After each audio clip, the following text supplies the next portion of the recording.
Hi everyone. So I wanted to make this quick video. It may end up a little longer than I intend to, but I wanted to go over some things regarding the most common questions I see in the groups posted in regards to pedigrees. The first thing and the most important thing with rabbits is to understand that there is a difference between being registered and pedigreed. Pedigreed simply means someone took the time to keep track of the rabbit's ancestors for however many generations back. Registration in rabbits is quite a bit different than other species. In other species, such as dogs and cats, if the sire and dam is registered, that automatically means the offspring is registered. In rabbits, there is no such thing like that. A rabbit cannot be registered until it is 6 months old. And in order to get a rabbit registered, you have to meet a certain list of requirements first. First, you have to be a member of the American Rabbit Breeders Association. Second, you have to present the rabbit to someone who has been certified by the ARBA to register rabbits, and this person is known as a registrar. They will examine the rabbit for any disqualifications, they will weigh it to ensure it makes senior weight for the breed, and they will evaluate the rabbit's type. Now, if your rabbit meets all those requirements and you have a full 3-generation pedigree showing all of the information needed, and I want to stress that weight is a requirement, you have to have weights on every ancestor for the rabbit you're wanting to register. Without those, they will deny the registration.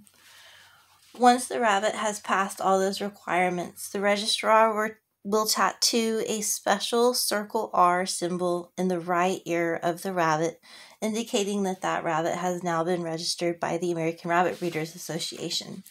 You will then be issued a certificate that looks like this. This is the front of it. It says Certificate of Registration. This is for one of my old Palominos. And then on the back, it will list all of the information about the rabbit. And not all registrars will include remarks, but many do. A lot of time, and you can have the winnings put on there. And it has the pedigree information of the rabbit, the owner's name, and then down at the bottom, it has a place where you can put transfer of ownership. So this is a registration certificate. This is only issued by ARBA, and this will stay with the rabbit for the remainder of its life. Now, on the other hand, you have what is simply known as a pedigree, and I have one here as an example.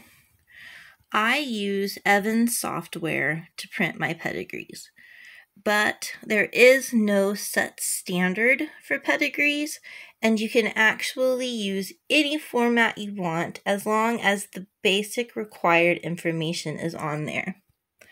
For each rabbit, you need its name, color, ear number, registration, which is optional because most rabbits are not registered. Weight is required, and then you have a space for a grand championship number and the number of legs a rabbit has won. Now, as I said, the registration, the grand champion, and the legs box are optional. You don't have to have that. But you do have to have name, color, ear number, and weight, especially for registration. Now, I want to walk you through reading a pedigree. You always read a pedigree from left to right. This pedigree is for a rabbit called Tuck, and my software prints his ear number up here in the corner, and that all depends on what you're using or how you want it to format. The first box is for the actual rabbit you are looking at. This is Empire Lops Tuck, who is an English Angora buck. It lists his color, ear number, date of birth, sex, and other pertinent information. Now, as I said, you read left to right. The second set of boxes would be his sire and dam. The third set of boxes is his grandparents. The fourth set of boxes is great-grandparents. And that gives you 3 generations. This is generation 1. This is generation 2. This is generation 3. So that is what is meant by a full 3-generation pedigree.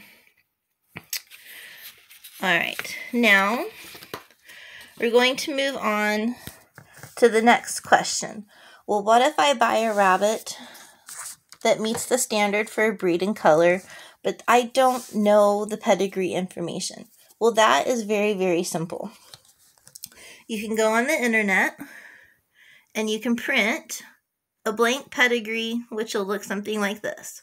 And like I said, there's so many different formats, so many different ways you can do this. Or you can contact ARBA and you can actually buy a blank or a book of blank pedigrees for them. They're very reasonably priced.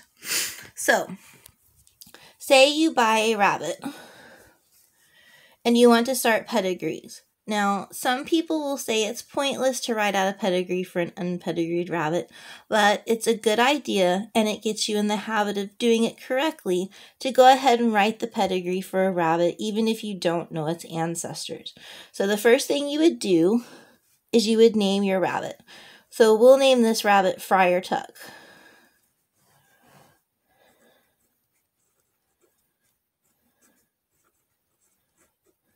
Now, Friar Tuck is a mini Rex. We do not know his date of birth, so you can write unknown. And a color, you have determined he is a caster. He is not registered, no grand champion. He weighs 4 pounds, 3 ounces, and he does not have any legs, and he is a buck. So there is the pedigree for your buck, Friar Tuck. Now, you've also bought a doe that you don't know any ancestry information on, so it's the same process. We will name her Goldie. She is a mini Rex as well. We don't know her date of birth, so we write unknown. And she is a broken caster.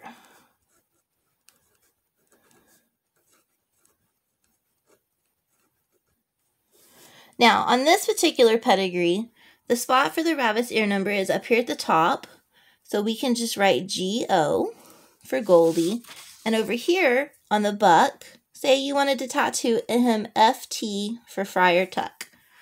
That's how you would do that. And then, of course, down here at the bottom, you can fill in your own information.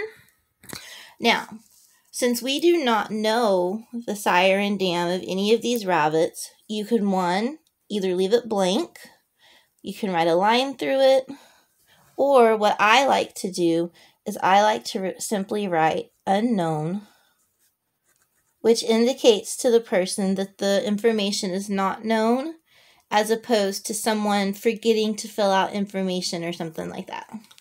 So, now you have Goldie and Friar Tuck. You have determined that you want to breed Goldie and Friar Tuck, and you want to start pedigrees for the babies. So, you will get you a blank pedigree, and the process goes as follows. So, you will name the baby or use your prefix. My prefix happens to be Hats for here and there rabbitry. And we're going to name this baby, we'll say Hats Cinderella. Now, if you sell the kits before they're very old, say at 8 weeks, oftentimes this will be left blank and you can just put Hats. Or some people will put their number. It really doesn't matter. It is a mini Rex.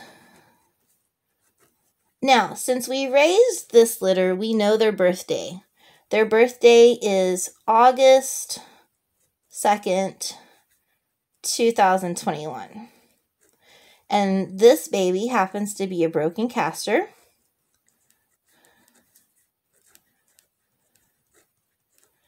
Now for weight, you can go ahead and put a junior weight if you're selling the rabbit, but typically most people don't include a weight until the rabbit has reached senior because their weight does fluctuate so much. And this baby happens to be a doe. So now we know the information about the kit we have raised, and we will tattoo her CI for Cinderella.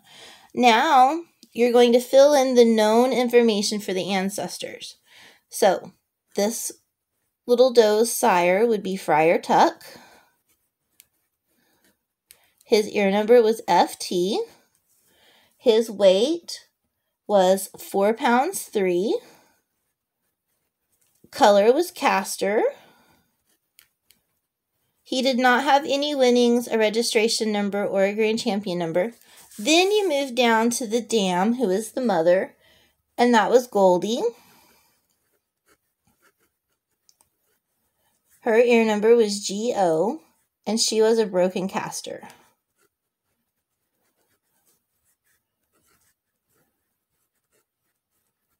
And her weight, I forgot to put a weight, so we'll say she weighs 4 pounds 5. And then, as I said, you can come over here and you can write unknown.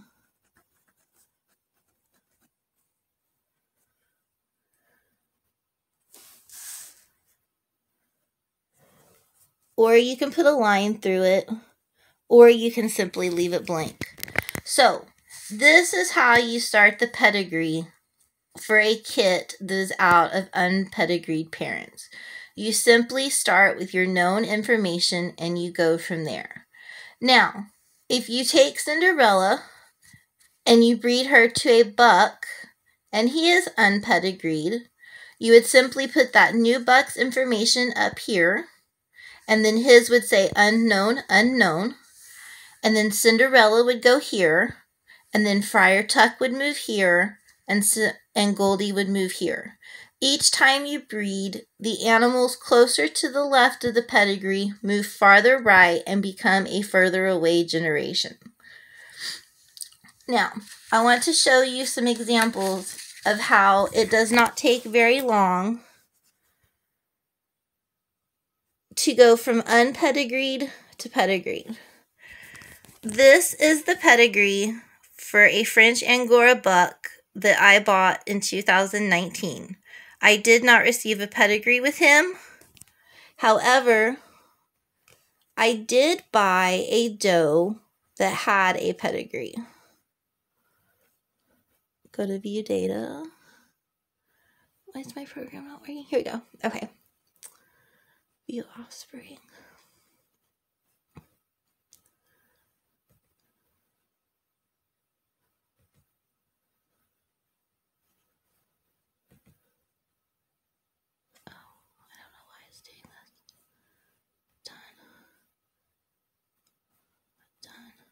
Sorry, guys. My program wouldn't work quite right. Find rabbit. Okay, we'll go Sam. Okay. Okay. So, I bought a buck. I bought 3 French Angoras at an auction. It was a buck and 2 does. The buck was MA9, and of course I do not know his ancestors, so I have them as unknown. My program automatically assumes they were French Angoras and lists that, but you could also set this particular program to not include a breed. Now, one of the does I bought was fully pedigreed, so this is what the offspring of this one would look like. The buck is up here, and then it says unknown. So this rabbit is considered partial pedigreed. Now, when I bred Sam,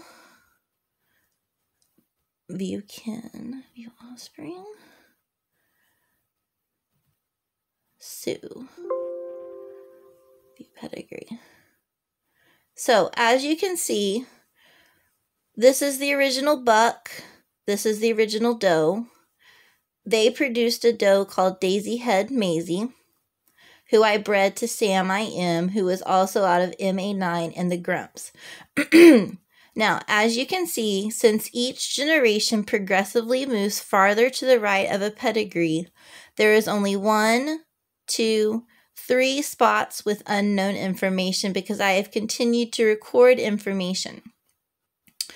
Now, when you breed this rabbit to a fully pedigreed rabbit, those blank unknown ancestors will do what is called fall off, and it would be considered a fully pedigreed rabbit. And I have an example of that. What was that